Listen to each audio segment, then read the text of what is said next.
Les aigles se rassemblent. Lettre du 7 février 2026 du frère Joseph Branham aux aigles qui se rassemblent autour de la voie du 7e ange. Chers engendrés à Christ, comment quelqu'un pourrait-il exprimer par de simples mots mortels l'amour et la joie qu'il y a dans nos cœurs de connaître la véritable révélation de sa parole pour notre jour? Pensez-y, nous n'avions rien à voir avec cela, mais lui, le grand je suis, de son propre choix, nous a prédestinés à recevoir la plus grande chose qu'il puisse nous donner, la révélation de sa parole pour notre jour. Il a attendu jusqu'à ce que la plénitude du temps arrive pour insuffler en nous le souffle de vie, afin que nous puissions l'entendre nous parler et dire, Écriture. Or, j'ai fait de mon mieux pour vous dire ce qu'il en est et de vous conduire comme un père conduirait ses enfants. Vous êtes mes enfants. Je vous ai engendrés à Christ par cet évangile que je prêche. Voyez, et je tiens à ce que vous deveniez des petits ou des enfants qui ont atteint une pleine maturité. Et je vais vous présenter à Christ ce jour-là, comme Paul a dit, une vierge pure. Il n'y a pas une seule chose dans cette parole que votre cœur ne ponctuera pas d'un amen.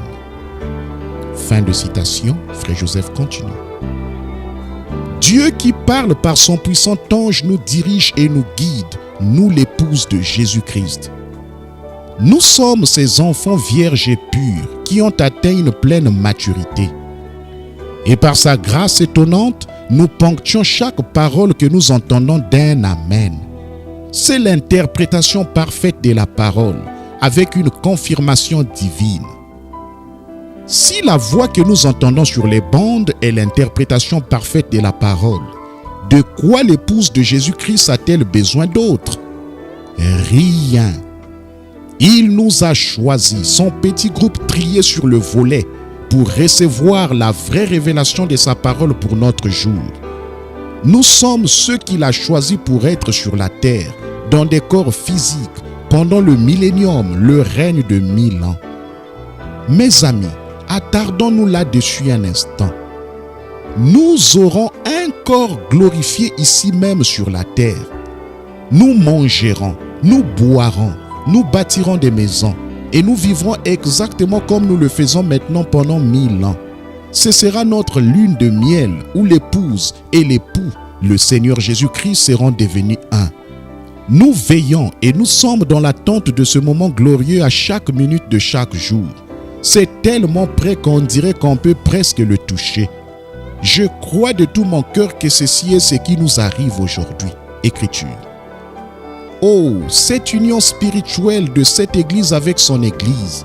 Maintenant, alors que la chair devient parole et que la parole devient chair, manifestée, confirmée, exactement ce que la Bible a annoncé pour aujourd'hui, c'est ce qui arrive jour après jour.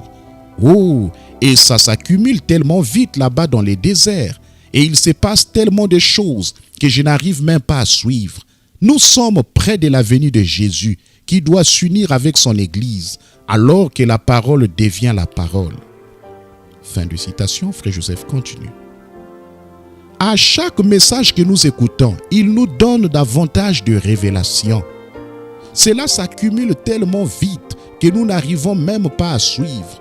Nous voyons la parole devenir la parole comme jamais auparavant. Il n'y a pas l'ombre d'un doute. Par la révélation, nous savons exactement qui nous sommes. Il unit son épouse exactement comme il a dit qu'il le ferait et nous en faisons partie. Nous voyons cela se produire devant nos propres yeux. D'autres ne le voient ou ne le comprennent peut-être pas. Ce n'est pas pour eux, c'est pour nous, ses enfants, qu'il a engendrés pour lui. L'épouse avait des questions à poser au prophète. Est-il suffisant d'écouter seulement la voix de Dieu sur les bandes? Dieu a répondu et a dit oui. Nos enfants peuvent-ils aussi recevoir tout ce dont ils ont besoin pour être l'épouse de Christ seulement en écoutant les bandes? Oui. Ainsi, tout ce dont l'épouse a besoin se trouve sur les bandes. Nous savons aussi que Dieu a pourvu de bien d'autres moyens pour ses enfants. Écriture. C'est par ces meurtrissures que vous avez été guéris. Bon, premièrement, la parole le dit. Cela devrait être suffisant. Mais si vous ne le croyez pas dans la parole, alors il y a des temps dans l'Église comme des hommes qui savent comment enseigner cela, poussés par l'inspiration, qui rendront cela tellement clair pour vous. C'est et la foi pour croire. La prière pour les malades tout comme les pécheurs. Fin de citation, Frère Joseph continue. Nous sommes tellement reconnaissants que Dieu est pourvu des hommes qui, poussés par l'inspiration, savent comment enseigner la guérison et sa parole pour la rendre claire pour d'autres. Mais son épouse veut la voie pourvue parfaite et suffisante. C'est tout ce dont nous avons besoin. J'aimerais vous inviter à vous joindre au Branham Tabernacle ce dimanche à midi, heure de Jeffersonville, alors que nous écouterons Questions et réponses numéro 3 du 38e mois 1964. Comme c'est merveilleux d'avoir la révélation de sa parole et de savoir que nous sommes la parole faite chair. Frère Joseph Branham.